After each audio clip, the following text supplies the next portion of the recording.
ఈరోజు అడిగిన వాడికల్లా చెప్పాల్సిన అవసరం లేదు, మన సాధనని మనం చేసుకుంటూ ముందుకు వెళ్తే బాగుంటుందని కొంతమంది వాళ్ళు. అసలు ప్రస్తుతం మనం ఎలా విధంగా ముందుకు నడవాలి? మీరు జిల్లా అధ్యక్షుడిగా ఉన్నారు, ఇవన్నీ అనేక రకాల ఆధ్యాత్మిక కార్యక్రమాలు చేస్తున్నారు కదా, మరి మీ ద్వారా మన సాయి భక్త సమయానికి ఏం మెసేజ్ ఇస్తారు? ఎలా మనం అందరం కలిసి ముందుకు ప్రయాణిస్తాం అనే దాని గురించి చెప్పండి.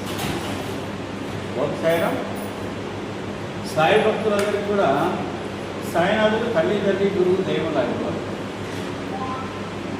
కారణం ఏంటంటే మనం ఎన్ని ఉపన్యాసాలు చెప్పినప్పటికీ, ఎన్ని ప్రవచనాలు చెప్పినప్పటికీ, ఎన్ని సందేశాలు ఇచ్చినప్పటికీ భక్తులు వారి అనుభవాలతో మాత్రమే సాయి భక్తులు అవుతారు.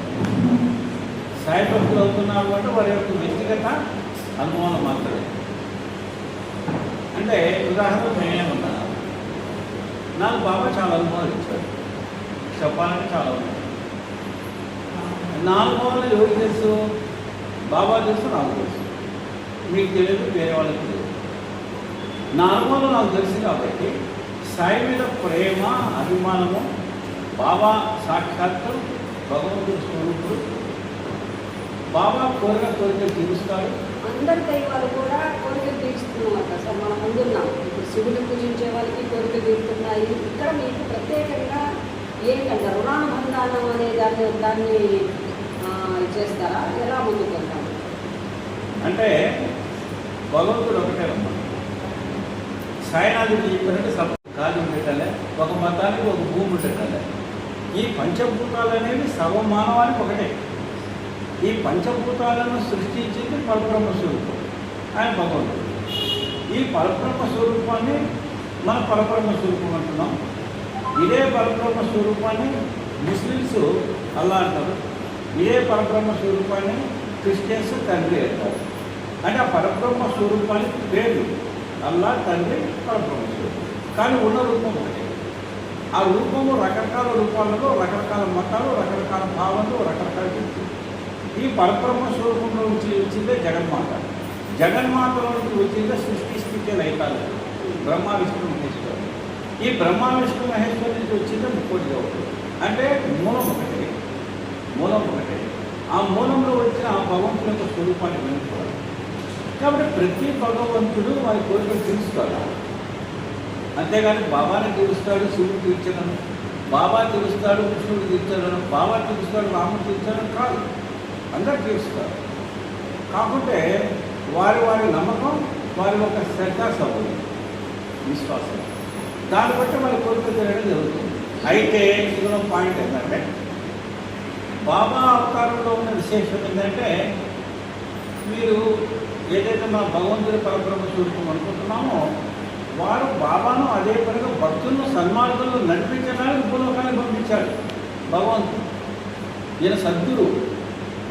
భగవంతుడు భక్తులను సన్మార్గంలో నడిపించడానికి పంపించాడు. కాబట్టి ఈయన వచ్చిందే భక్తులు సన్మార్గంలో నడిపించరాదు. ఈ కలియుగంలో వచ్చాడు. అంటే సద్గురు వచ్చారు. అంటే ఈయన డ్యూటీ అదే, ఈయన డ్యూటీ అదే.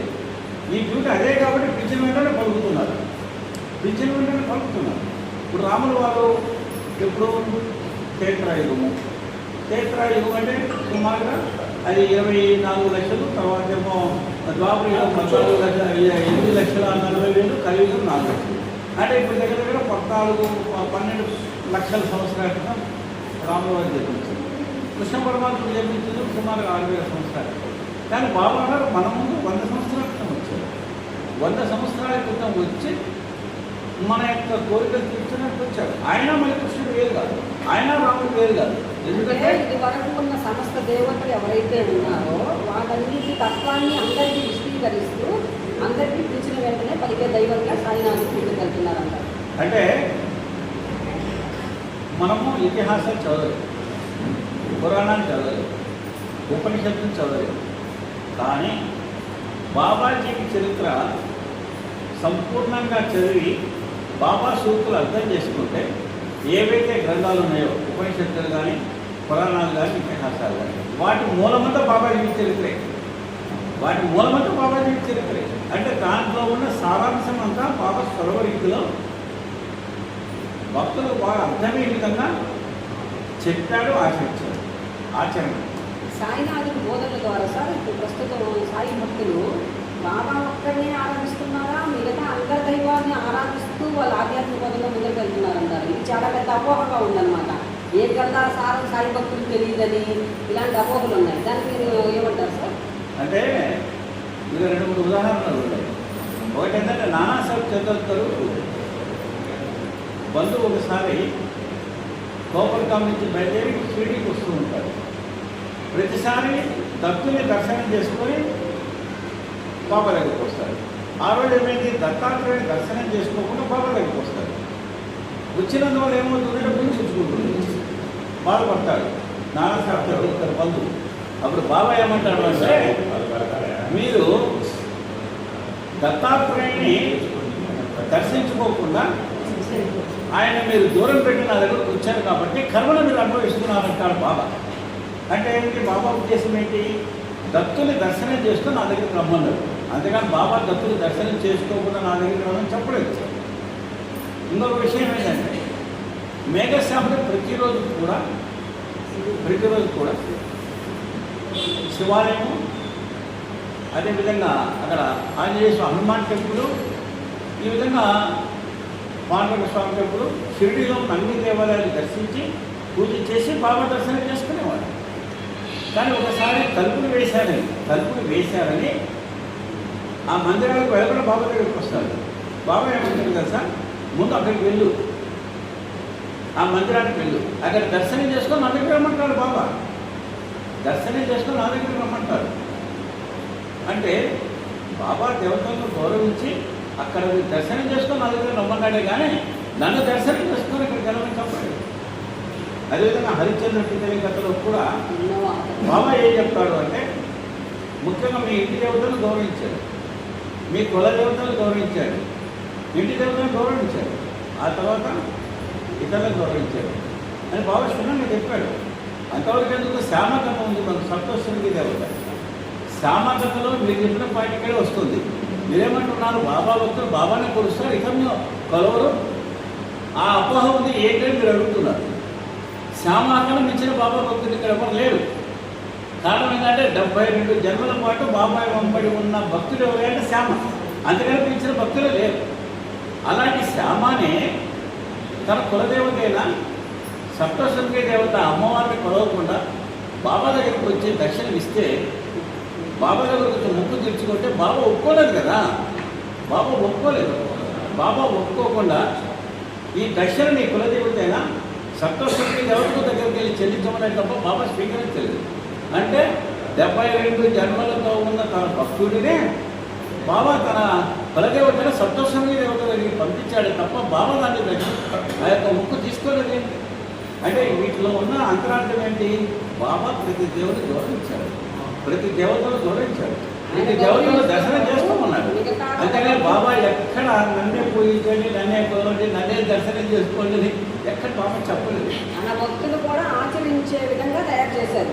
అంటే ఏ ఒక్క దైవాన్నే కాదు, అందరి దైవాన్ని పూజిస్తూ అన్ని శాస్త్రాన్ని చదువుకుంటే ఇప్పుడు భగవద్గీత తగ్గిద్ది ప్రతిపాదైన శ్లోకం వస్తుంది సత్యంతో.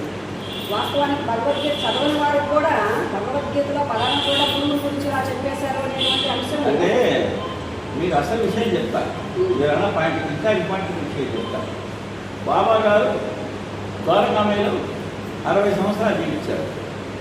60 సంవత్సరాలు జీవిస్తే భక్తులతో బాబా తన లీలలు పాలన చేయించుకోలేదు. బాబా పుస్తకం పాలన లేదు, బాబా జీవిత చరిత్ర పుస్తకం లేదు. 60 సంవత్సరాలు ఏం జరిగింది చెప్పండి? 60 సంవత్సరాలు బాబా గారు ద్వారకామయ్యలో ప్రతిరోజు రామాయణం పాలన చేయించాడు, ప్రతిరోజు భారతం పాలన చేయించాడు, ప్రతిరోజు భాగవతం పాలన చేయించాడు. అదేవిధంగా రామదాసు ద్వారా విష్ణు సహస్రనామాన్ని, శ్యామ ద్వారా విష్ణు సహస్రనామం పాలన చేయించాడు. విశాఖబాబు చేత 108 సార్లు గురు చరిత్ర పాలన చేయించాడు. అదేవిధంగా ఘంటానందం పెట్టాడు, శంఖానందం పెట్టాడు, చక్రానందం పెట్టాడు, తులసి కోట పెట్టాడు. అదేవిధంగా దీపాలు వెలిగించాడు, 24 గంటలు ఉన్న ధునిని వెలిగించాడు. ఈ విధంగా బాబా గారు 60 సంవత్సరాలు ప్రతిరోజు, నేను చెప్పిన ప్రతిరోజు రామాయణ, భారత, భాగవత, పంచదశి వేదము గురు చరిత్ర విష్ణు సహస్రం భౌతిక పాలన చదివించాడే. ఇంతకన్నా ఉదాహరణ ఉంది. ఇక ఏంటి ఇతర దేవతలు అంటే మరి దేవతలు కదా. విష్ణు సహస్రనామం అంటే విష్ణువు, లలిత సహస్రనామం అంటే లక్ష్మీదేవి, గురు చరిత్ర అంటే దత్తాత్రేయుడు, అదేవిధంగా శివుడు, ఇదే కదా. ఇంకా బాబా ఇతర దేవతలను గౌరవించి, ఆయన గౌరవించింది ఇతర దేవతలను, కొలిచిందే ఇతర దేవతలను, ఆయన జీవితాంతము అవి ఇవే ఆచరించింది. కాబట్టి బాబా సమానమైన తర్వాత బాబా జీవితంలో పుస్తకం తయారైంది. కాబట్టి మన వాళ్ళు ఇప్పుడు విష్ణు సహస్రనామం ఇప్పుడు మా బాబా టెంపుల్ ఏముందండి, మా సాయిబాబా టెంపుల్లో మేము ధనుర్మాస సందర్భంగా 2 కోట్ల విష్ణు సహస్రనామం చేస్తాం. 2 కోట్ల విష్ణు సహస్రనామం మా బాబా ఇక్కడ చేస్తాం. ఎందుకు చేస్తున్నాము? నేను బాబానే చేయించిన 2 కోట్ల విష్ణు సహస్రనామం చేస్తున్నాం కదా. నేను గురి అదేవిధంగా దత్త జయంతి రోజు వారం రోజులు గురు చరిత్ర పాలన చేస్తున్నాం కదా. అంటే ఈ విధంగా అన్నీ జరుగుతున్నాయి కదా, జరగనీయం. కాబట్టి ఇది ఎవరో కావాలని తెలిసి తెలియక, తెలియని వాళ్ళు, బాబా గురించి తెలియని వాళ్ళు, బాబా తత్వం తెలియని వాళ్ళు, బాబా జీవితంలో పారాయణ చేయని వాళ్ళు, అసలు బాబా అంటే అర్థం కాని వాళ్ళు చేసే అపోహలే తప్ప నిజం కాదు. ఇది నిజం కాదు. ఇవన్నీ ఆచరించే మాలాంటి వాళ్ళు చెప్తుంటే ఇప్పుడు జరిగేవన్నీ కూడా. చాలా ధన్యవాదాలు. విమర్శలు మీరు విమర్శల గురించి ఎలా అని చెప్పి ఒక ప్రశ్న అడగడం జరిగింది. మొట్టమొదటి అడిగారు, అదే అడిగింది. దానిపైన మనము ఏ రకంగా ముందుకు వెళ్ళాలని చెప్పారు. ఒక విషయం ఏంటంటే, నా తల్లి నాకు తెలుసు, నా తండ్రి నాకు తెలుసు. 1,00,000 మంది చెప్పినా నా తల్లి నా తండ్రి మీద నా యొక్క భావన మారిపోదు. అట్లనే బాబా ఎవరో నాకు తెలుసు. ఇలాంటి వాళ్ళు 100 ప్రశ్నలు వేసినా, 100 మంది విమర్శించినా, ఎన్ని చేసినా నా భావన ఎందుకు మారుతుంది? నా భావన మారదు. ఆ మాట్లాడే వాళ్ళు బాబా భక్తులు కాదు. మాట్లాడే వాళ్ళకి బాబా జీవితం తెలియదు. బాబా జీవితం తెలియదు మాట్లాడేవాళ్ళు. బాబా జీవితం తెలియక దాంట్లో అర్థాన్ని, అంతరార్థాన్ని తెలుసుకోలేక మాట్లాడుతున్నారు. అంటే వాళ్ళు మాట్లాడే విషయాలని చెప్పాలంటే చాలా ఉన్నాయి. చెప్పాలంటే సుమారు గంటలు టైం పడుతుంది. కాబట్టి ఏంటంటే వారికి బాబా మీద భక్తి లేదు, బాబా మీద అవగాహన లేదు, బాబా జీవిత చరిత్ర మీద కమాండ్ లేదు. అవి లేక దాంట్లో ఉన్న చిన్న చిన్న పాయింట్లు పెట్టుకుని విమర్శిస్తున్నారు. కానీ నాకు బాబాకి తెలుసు, బాబా అనుభవం ఉంది. వాళ్ళు విమర్శించినట్టు మా సూర్యుడు ఉన్నాడు. సూర్యుడిని అరచేయిక పెడతాం. అరచేయబెట్టే సూర్యుడు ఏమన్నా ఆగుతారా? సూర్యుడి ప్రపంచమంతా వెలిగిస్తున్నాడు. బాబా కోటాల కోట్ల మంది వెలిగిస్తున్నాడు. బాబా వెలుగును అరచేతి పెట్టి ఆపుతావా? ఇక విమర్శించే వాళ్ళ విషయం వస్తే, విమర్శించే వాళ్ళకు మనం వ్యతిరేకం కాదు. విమర్శించే వాళ్ళకు బాబా భక్తి వ్యతిరేకం కాదు. వాళ్ళు విమర్శించిన విషయానికి వ్యతిరేకం అంతే. వాళ్ళు ఏ విషయం అయితే విమర్శిస్తున్నారో ఆ విమర్శించే విషయానికి వ్యతిరేకం. ఆ విషయానికి మేము పూర్తిగా సమాధానం ఇస్తాం. ఈరోజు బాబా ఉన్నది, వాళ్ళు ఏమంటారు బాబా ముస్లిం అని ప్రచారం చేస్తున్నారు. బాబా ముస్లిం అని ఎక్కడైనా ఉందా? బాబా పుట్టుక ఎక్కడైనా ఉందా? బాబా తల్లి పొలాన వల్ల ఉందా? బాబా తండ్రి ఉందా? బాబా జన్మస్థానం ఉందా? బాబా ఎవరైనా ఎక్కడైనా ఉందా? ఎక్కడ లేదే. ముస్లింలు పూజ చేయమండి. మన ఆంధ్ర రాష్ట్రంలో కూడా ₹1,00,00,000 ఇస్తాం. ₹1,00,00,000 ఛాలెంజ్ చేస్తున్నాం. ₹1,00,00,000 ఛాలెంజ్ చేస్తున్నాం ముస్లింలను పూజ చేస్తే. ఎందుకంటే బాబా పుట్టుక తెలియదు, తల్లి తెలియదు, తండ్రి తెలియదు. ఇంకో విషయం నేను చెప్తున్నా ఇక్కడ. ఇంకో విషయం చెప్తున్నా. బాబా గారు జీవించినప్పుడు బాబా దగ్గర లేగేదంటే హైకోర్టు చెప్తూ ఉన్నాడు, తహసీల్దార్స్ ఉన్నారు, కలెక్టర్స్ ఉన్నారు, వేద పండితులు ఉన్నారు. అదేవిధంగా పెద్ద గొప్ప గొప్ప కాకాసాహెబ్ టీసు లాంటి లండన్లో పోయి వాదించే లాయర్స్, లండన్లోనే వెళ్ళి వాదించారు కాకాసాహెబ్ టీసుతో లాయర్. కాకపోతే పెద్ద లాయర్స్ ఉన్నారు. 60 సంవత్సరాలు బాబా దగ్గర ఉంటే, 60 సంవత్సరాలు మేధావులు బాబా దగ్గర ఉంటే బాబా కులం తెలియదు, మాకు తెలియదు. ఈ మండలికి ఏం తెలిసింది అనుకుంటున్నాను. ఏం తెలిసి మాట్లాడుతుంది అంటే ఇంకొక విషయం చెప్తున్నా మీకు. బాబా గారి జీవించున్నప్పుడు బాలగంగాధర్ తిలక్ బాబా దగ్గరికి వచ్చారు. ఏది స్వాతంత్ర దినోత్సవంలో బాబా దగ్గరికి వచ్చినప్పుడు బాబా ఏమంటే కళాయి గుడ్డ కట్టుకున్న ఒక వ్యక్తి వస్తాడు, అప్పుడు మీకు స్వాతంత్రం వస్తుందని చెప్పారు. అంటే గాంధీ మహాత్ముడు వచ్చిన తర్వాత స్వాతంత్రం వస్తుందని బాబా గారు చెప్పారు. అప్పుడు బ్రిటిష్ వాళ్ళు ఏం చేశారంటే బాలగంగాధర్ తిలక్ బాబా దగ్గరికి రాగానే, బాలగంగాధర్ తిలక్ బాబా దగ్గరికి రాగానే బ్రిటిష్ వారికి అనుమానం వచ్చి ఒక ఎంక్వైరీ చేస్తారు బాబా మీద. ఒక ఎంక్వైరీ చేస్తారు. అది ఇప్పుడు 1911లో 1911 ఎంక్వైరీ చేస్తారు. ఎంక్వైరీ చేస్తే ఒక రెవెన్యూ కమిషనర్ వేశారు. రెవెన్యూ కమిషనర్ 1911లో బాబా మీద ఒక ఎంక్వైరీ చేశారు. ఎంక్వైరీ చేసి ఈయన ఎవరు, ఈయన పుట్టుకేంటి, ఈయన తల్లి ఎవరు, తండ్రి ఎవరు అని రకరకాల ఎంక్వైరీ చేశారు. అన్ని ఎంక్వైరీ చేసిన తర్వాత ఏం తెలియక ఆయన ఏమి ఇచ్చారంటే రిపోర్ట్. ఆయన ఎక్కువగా సనాతన హిందూ ధర్మ సంప్రదాయాన్ని పాటిస్తారు, హిందువులు ఎక్కువగా వస్తూ ఉంటారు, హిందూ సంప్రదాయాల గురించి ఎక్కువ చెప్తుంటారు. అదేవిధంగా మహమ్మదీయులు కూడా బాబా దగ్గరికి వస్తారు, మహమ్మదీయులు కూడా వారి ఖురాన్ గురించి చెప్పేవాడు. అంతేగాని ఆయన గురించి ఏమి తెలియదు అని 1911లోనే బ్రిటిష్ గవర్నమెంట్ వారు వేసిన ఎంక్వైరీలో రిపోర్ట్ వచ్చింది. అంతకన్నా మనం గొప్పనా, వీళ్ళు ముస్లిం అంటున్నారే వారికి నీకు గొప్పనా, వారే ఇవ్వలేదు రిపోర్టు, వారే ఇవ్వలేదు, నీవేమిస్తారు రిపోర్టు. అదేవిధంగా చక్రనారాయణ ఇన్కమ్ ట్యాక్స్ ఆఫీసర్ వేశారు బాబా మీద ఎంక్వైరీకి. చక్రనారాయణ 2 నెలలు బాబా దగ్గర ఉన్నాడు. ఆయన జమలు ఖర్చున రాసుకునేవాడు. రాసుకొని చివరికి బాబా వచ్చిన జమలు ఖర్చు అయిపోతుంది, చివరికి 7 రూపాయలు మిగిలిందని చెప్పి ఆయన మీద రిపోర్ట్ ఇచ్చారు. అంటే బ్రిటిష్ గవర్నమెంట్లో 2 ఎంక్వైరీలు పడ్డాయి బాబా మీద ఆయన జీవించున్నప్పుడే. ఆ రిపోర్ట్లు ఈరోజు ఉన్నాయి. హైదరాబాద్లో చంద్రచూడని రిటైర్డ్ జిల్లా జడ్జి గారి దగ్గర ఆ రిపోర్ట్ ఈరోజు ఉంది, మనం చూడొచ్చు. ఆ రిపోర్ట్ క్లియర్ ఉంది. కాబట్టి 100% ఎవిడెన్స్ ఉన్నప్పుడు ఏం మాట్లాడు. అలాంటప్పుడు ఒక విషయం చెప్తున్నా. మహాసాపతి గారి స్టేట్మెంట్ ఉంది. ఏమన్నది? మహాసాపతితో బాబా చెప్పాడు కదా, ఏమని చెప్పాడు? నేను పత్రిక రామంటే మీద బ్రాహ్మణును, పత్రిక రామంటే మీద బ్రాహ్మణును, పత్రిక రామం నుంచి మా బంధువులు ఎవరైనా మాకు తెలిసిన వాళ్ళు విచారించారా అని మహాసాపతితో బాబా అన్నాడు. అది మహాసాపతి గారి స్టేట్మెంట్ ఉంది. అలాంటప్పుడు ఆయన బ్రాహ్మణ అనుకోవాలి.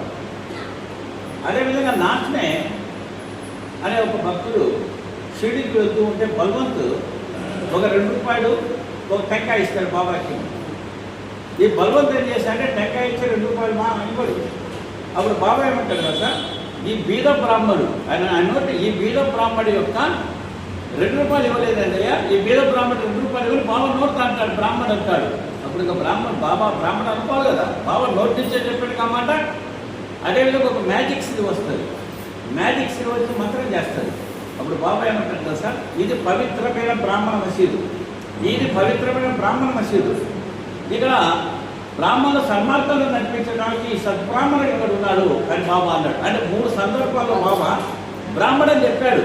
అన్నాడు ఆయన బ్రాహ్మణే చెప్పండి అంటే ఆయన ముస్లిం అని ఎక్కడ చెప్పలేదే. మేఘశ్యాముడి విషయంలో ముస్లిం అంటాడు, ఏమని అతని మనసులో భావన. అదే పంచ విషయంలో ముస్లిం అంటాడు, అతని మనసులో భావన. ఆ 2 సందర్భాల్లో ఎదుటి భక్తుల భావన చెప్పాడు తప్ప అంటే చెప్పలే. కానీ బ్రాహ్మణుడు 3 సార్లు చెప్పాడు, అలాంటి బ్రాహ్మణ అన్నాడు. కాబట్టి ఇవన్నీ ఏంటంటే ఆయన ఎవరికి అర్థం కాకుండా, ఎవరికి అర్థం కాకుండా ఒకసారి అట్లన్నాడు, ఒకసారి ఇట్లన్నాడు. కానీ ఆయన ఎవరో ఏమిటో ఎవరికి తెలియదు. కాబట్టి ఆయన జీవించున్నప్పుడే ఎవరికి అర్థం కాలేదు. ఎవరికి అర్థమవుతుందండి? వీరు అనవసరం కదండి. ఈ రకంగా కనీసము బాబాకు ఒక మతము ముద్ర వేసి ఆయన ముస్లిం అని ప్రచారం చేస్తే కొంతమంది హిందువులన్న కనీసము మరి మన దేవుడు కాదు కదా, ఆయన ఎందుకు కొలవాలి అని కొంతమంది బాబాను కొలవకుండా దూరం అవుతారు. దూరం కావటానికి పన్నిన ఒక పన్నాగము, ఒక కుట్ర ఒక పన్నాగం, ఒక కుట్ర పన్ని భక్తులను బాబా దగ్గరికి దూరం చేయాలని ఆయనకు కావాలని ఒక ముద్ర వేశారు. ఆ ముద్ర చూసి కొంతమంది కనీసం సరే మన ఆయన ఫలానా ముస్లిం కదా, ఫలానా లలిత కుమార్ అన్నాడు, సుందాకర్ అన్నాడు అని చెప్పుకోవడానికి ఆ విధంగా అంటే దూరం అవుతారని చెప్పి ఒక ఆడియో, ఒక నాటకం, ఒక కుట్ర. ఇవి నిలబడవు. 4 రోజులు అనుకుంటారు, 5వ రోజు నిజం తెలుస్తుంది. నిజం తెలిసిన తర్వాత అందరూ వాళ్ళని వస్తారు. కాబట్టి ఏంటంటే ఇవన్నీ అపోహలు తప్ప ఏం లేదు. నిజమైన బాబా భక్తుడు ఎవరు చెప్పినా వినరు. వారి మనసులో వారి ప్రేమ, వారి భక్తి వారికి ఉంటుంది. ఒకవేళ నమ్మితే వారు బాబా భక్తులు కాదు, నమ్మకాలు బాబా భక్తులు కాదు. ఎందుకంటే నిజమైన బాబా భక్తులు ఎవరు నమ్మరు, ఎందుకంటే వారి అనుభవాలు వాళ్ళకు ఉన్నాయి కాబట్టి ఈ విమర్శలు అనేవి బాబాని ఏదో దూరం చేయాలని ప్రయత్నం చేస్తున్నారు. నిజమైన భక్తుల నుంచి బాబాని ఎవరు దూరం చేయలేరు, బాబా నుంచి భక్తులు దూరం చేయలేరు. ఇది ఏదో కొన్ని రోజు ఊరికి అట్లా నడుస్తుంది. దీనివల్ల ఇది కూడా ఒక రకం మంచిదే. విమర్శలకు మనకు కృతజ్ఞతలు తెలియజేసి నమస్కారం చేయాలి. ఎందుకంటే వాళ్ళు విమర్శించబట్టి మన బాబా గురించి క్లారిటీ ఇస్తున్నాం. బాబాని విమర్శించబట్టి మీరు నన్ను అడిగారు, నేను చెప్తున్నా. అదే లేకపోతే మీరు నన్ను అడిగారు, నేను చెప్పను. కాబట్టి ఆ విమర్శించడం వల్ల కొన్ని నిజాలు బయటకు వస్తున్నాయి. ఇంకా భక్తులు క్లారిటీ వస్తుంది. దీనివల్ల 10 మందికి ఉపయోగంగా ఉంటుంది. ధన్యవాదాలు సార్. జై సార్.